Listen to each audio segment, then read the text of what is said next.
am I going to line one? Yes, Josh, yep. Pam Parsons, she is the MHA for Harbour Grace, Portagrave, is on the line. Pam Parsons, how are you? Good morning, dear, and Merry Christmas. Merry Christmas to you. Now, we never won the Lions Club draw, but someone did anyway. It's nice to know there's a winner out there. There's always winners around, I tell you. And on that note, I want to toss a bouquet out to the volunteer firefighters throughout my district of Harbour Grace, Portagrave, just on Saturday.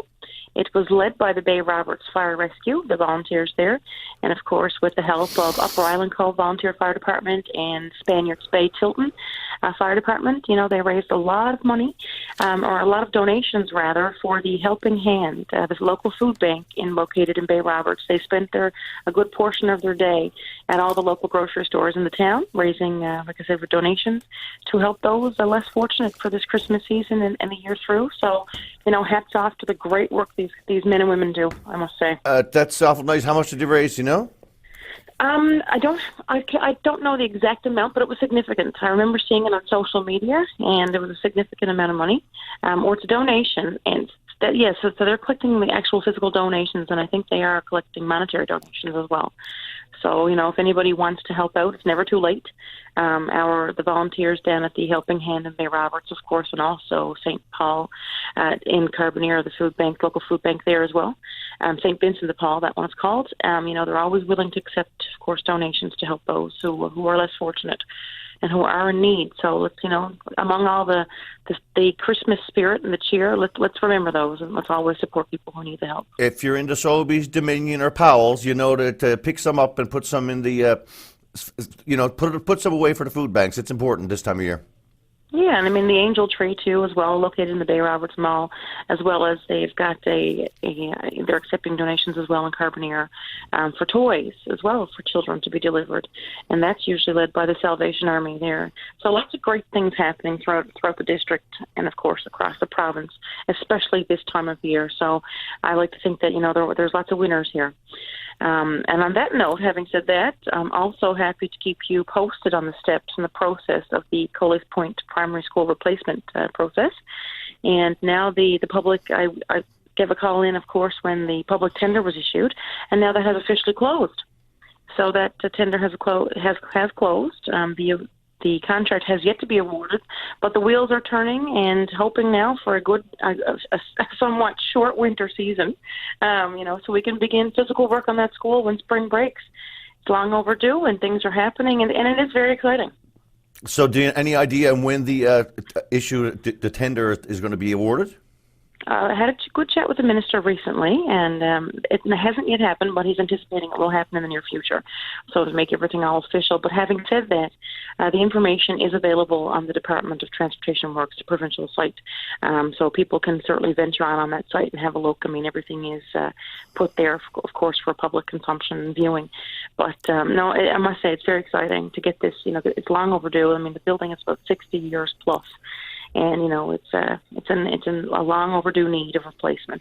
And so we're very excited now. And I can't wait. I can't wait to see the physical work begin and turn the sod on the project. It's something, of course, that the town of Bay Roberts has been lobbying for. Residents, as you know, educators who are retired now, and current students and staff and family. I mean, it's a regional project, and it's certainly something that's, like I say, long overdue. But I'm happy to say our government will be delivering that. So it's great, and I just wanted to keep you up to date on that process, of course. Sounds like a plan. Listen, I got to tell you, I finally did it and took the drive to Portagrave. And you did. So what a spectacle, huh? It's like absolutely amazing. And so there's great views around, but there's someone who lives up on the hill, and I'm going to have to send a bouquet out to them, because you can. I know it's the steps that sort of leads to their patio, but there is a steady flow of traffic from anyone who goes down and visits the area. Suddenly says, "Oh, there's a nice spot for a picture," and you basically stand up on someone's patio and you get the beautiful view of the whole thing. It's just simply gorgeous. Well, you know, it certainly is quite the spectacle, and everywhere I go, outside of the district, people, they always mention, Portgrave and the boat lighting. And again, we're celebrating 20 years of the boat lighting this year. And I can't, every time I talk about this, I've always got to give, the recognition to Joyce Morgan. I mean, she's been leading this project, and of course, those boat owners, they all participate, and they all participate. Of course, it's their own efforts, it's their own energy that they put into this, and it just goes to show when people come together, what beautiful things can happen, and it certainly is beautiful, and Portgrave is world renowned for this event. And it's got this spectacle. There's like crab pots done up and everything with lights. There's a lot of real creative work. Yeah, very creative, and it's an absolute beautiful depiction of our coastal community culture. When you had do all those lights come on at the same time when they had the ceremony? How did that work? In the boat lighting, the harbour master, Darren Kennedy, and prior to him it was Mr. Bill Ralph, and he's up, of course, in the Harbour Authority building, just up above there on the hill, just above the marginal wharf, and he controls those lights. He's the one who activates the lights. They didn't come on all simultaneously this year. I don't know if they have in the past, but that wasn't the case. But it all happens with a push of a button up there in that room. Wicked. so it's exciting all around. The technology. We had a great time, great celebration there this year. As you know, NTV broadcasted live from the site out there. They've made it a tradition that they've done this now for several years. And it was great, and I got to sing a song. Of course, like yourself, a musician, I got to sing a song, and I had Sharon Snow back me up. What did you sing? I sang The Little Drummer Boy. Oh, so nice. It was, I'm a musician in my fun time. I do a lot of charitable stuff, and and some performing on the side for different areas. And I got to say, it's great when you can bring the guitar along. And how about yourself? Speaking of that, you had the Happy Tree concert was last night. Yes, it was. It was a grand time. Grand time. Highly recommended.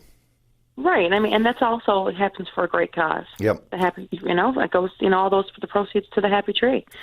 And so hats off. And I got to give also Mr. Mark Manning and Rum Ragged and Michael Boone, who's the bass player and the banjo player in that band.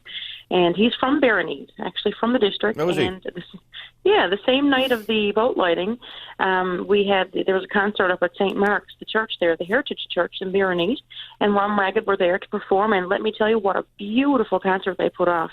Yeah, and they're deadly. Very proud to see one of our own. Michael, he did a great job, and he did a great job, I must say. Very talented, and it's nice to see him back in his hometown to show residents, exactly how well he's doing.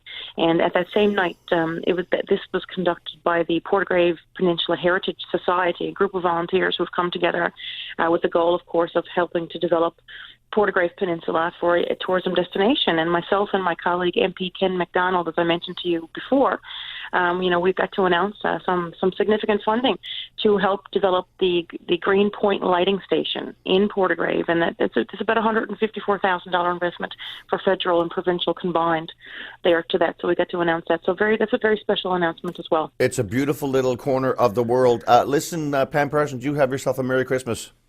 Absolutely, and before I go, I want to say very Merry Christmas to the people of the Harbour Grace Portgrave District. It's been a pleasure working. It's been a great productive 2018.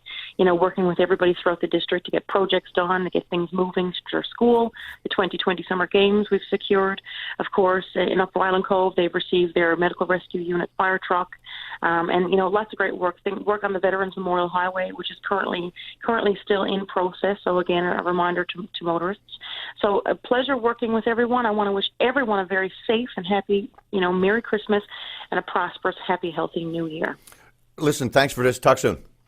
It's great. Thank you. Bye-bye.